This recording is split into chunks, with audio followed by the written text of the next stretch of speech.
We live in a world now where putters are often $500–600. Well, here's a budget option from Tour Edge Exotics. This is the Wingman 801 Max MOI model. We're gonna put it through the test here to see if a $169 putter can give us very similar results to some of these expensive torque-free putters out there. Let's find out. All right, as always, I'd like to take a closer look at these. First, you can see this Wingman design here is really all about visibility and aligning putts. You've got these big stripes here running through the center of this putter. There's some really fine milling on this putter in a W pattern. Of course, that goes along with the theme of the Wingman here. And behind that face is a VibraCore insert that's going to give you a nice soft feel at impact. Now, another interesting feature here is an aluminum plate here that sits in between this hollow portion. So what that's allowing them to do is really move way towards the edges and increase that MOI. That's why they call this the Max MOI. Now, when it comes to a grip, I do think that this is a spot that I would have liked to have seen a little different choice. This is like a rubbery, kind of like the old Ping grips, flat front,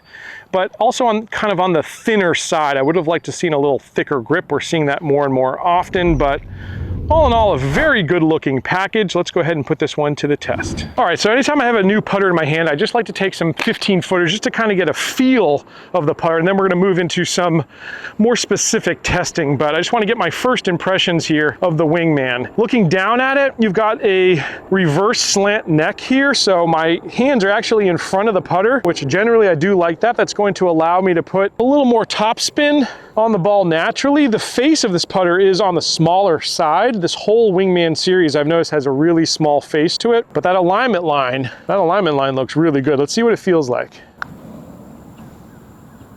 Yeah, put a nice roll on it, and anytime you make the first putt, that's never a bad thing with a putter. Nice topspin coming off there though. More traditional feel for sure, but it is soft with that VibraCore insert they're talking about. It is a soft feel coming off. It's not mushy though, not mushy like an Odyssey insert, for instance, but it's also gonna maybe not be quite as poppy as, you know, your Scotty Camerons of the world. All in all, I kind of like it. All right, let's get into the real serious testing here and dive a bit deeper. All right, first official test here is going to be the long putt test. I'm gonna give myself a 60-footer here on this big, narrow green. We're gonna see if we can really nail the distance control here with the Wingman. Overall, should be breaking right to left for me, left to right as you see it. Putt one.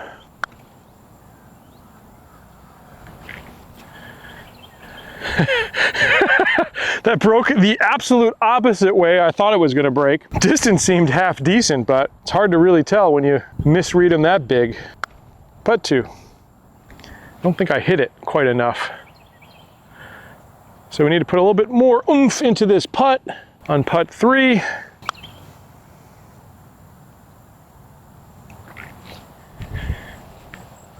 And I definitely did that. Hit that by about 7–8 feet at least. So real long comeback putts here. Overall, certainly not my best effort.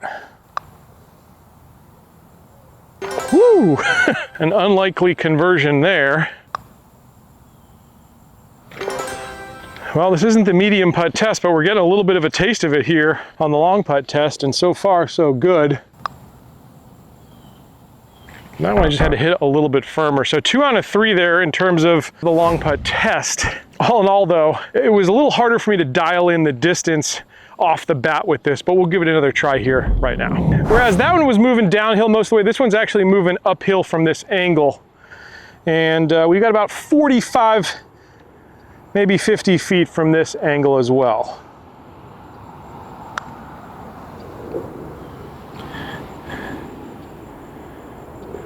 Distance was decent, direction needs to be a little bit better there. Make an adjustment here on putt two.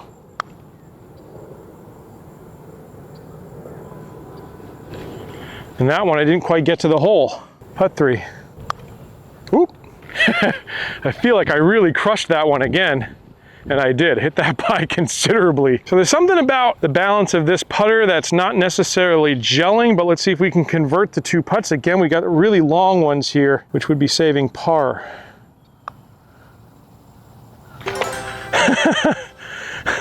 Making the long comeback putts with this putter. Missed that one, and it's going to be in the way of our third one. This was actually our best putt.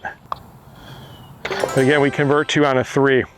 I feel really good, I would say, at least in the early putts here from this mid to short range distance. I really feel I can get it online, and I think that alignment helps for sure, but definitely on the long putts, which this test was really all about, I seem to struggle a little bit here to find some consistency in the distance I'm hitting these putts. Let's move on to the medium putt test here next. All right, medium putt test. On this one, what I like to do is mark off a few stations from 8 feet and generally take 2 putts.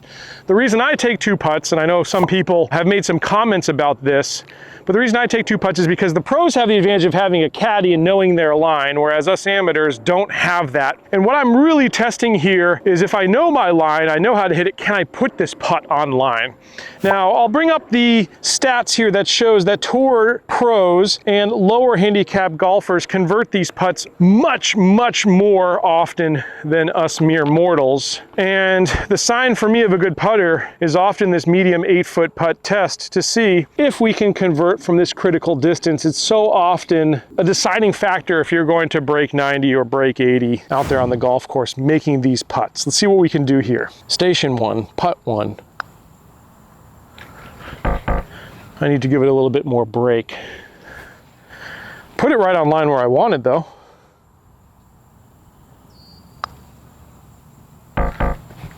But I missed that one too. Let's move to station number 2. Funny enough, I made this distance putt on the long putts, but I missed my first 2 here with the actual medium putt test.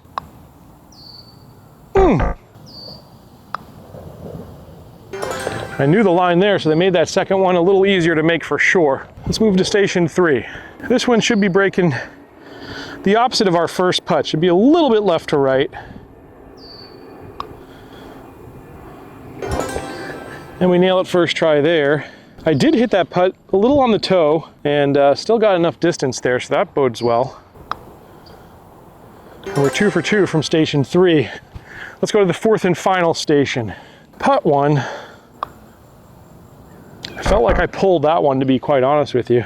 And with a torque-free putter, you have less opportunity to push and pull putts, but even with this high MOI putter, we're gonna have to keep our wrists silent in order to avoid it with this putter. That one was definitely on line, that one I made.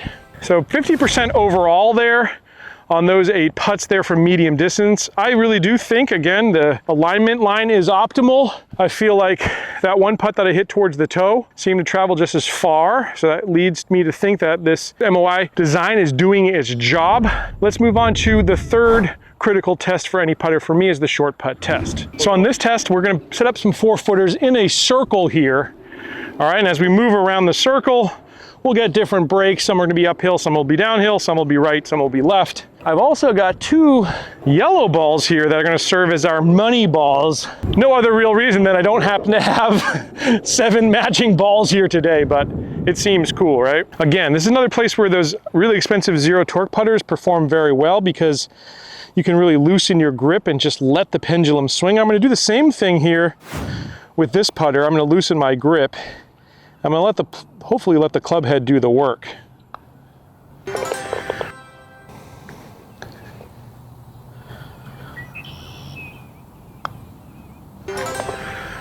Saw a lot of that hole, but it did go in. Ooh, that was more line than anything. I thought I nailed that.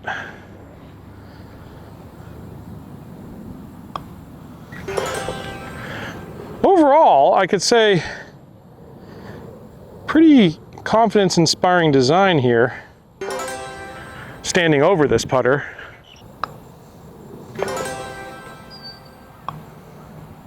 All right, so 6 out of 7 there, and the one putt I did miss, I absolutely just misread that putt. I feel very confident here on short putts with the Wingman, and I would say of all 3 tests, definitely performed the strongest here. Mid and short putts, I think this thing did very well. Longer putts, again, I struggled with any putter. Over time, you're going to get better, but I don't know if it's the weighting or what, but I just couldn't seem to really dial in how far I needed to take that putter back. I either kept taking it back too far or too shallow. So that would be maybe the one weakness for me. Also, love the way this putter feels. I thought I got really nice distance. It wasn't too mushy. It also wasn't too fast. It was kind of right there in the Goldilocks zone for putters. All in all, really enjoyed this putter, and I really like the price of $169. So if you're looking for a more budget-friendly model, you're not willing to dish out the $500-600 it's going to take to get you into the torque-free revolution, and you still want to feel very confident over mid to short-range putts, I think the Wingman 801 series is absolutely something you should take a look at. If we talk about the negatives to this putter, again, I think it's going to be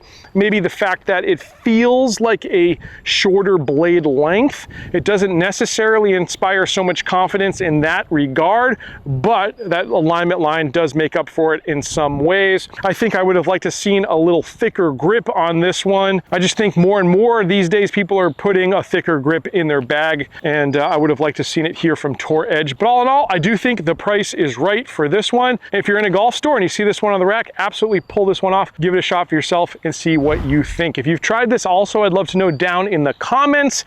I've done a ton of putter videos here on the channel, so I'll leave a couple right here for you to continue to explore. Hope you enjoyed this one. Hit subscribe. I'll catch you back here next time on another edition of Let's Play Through.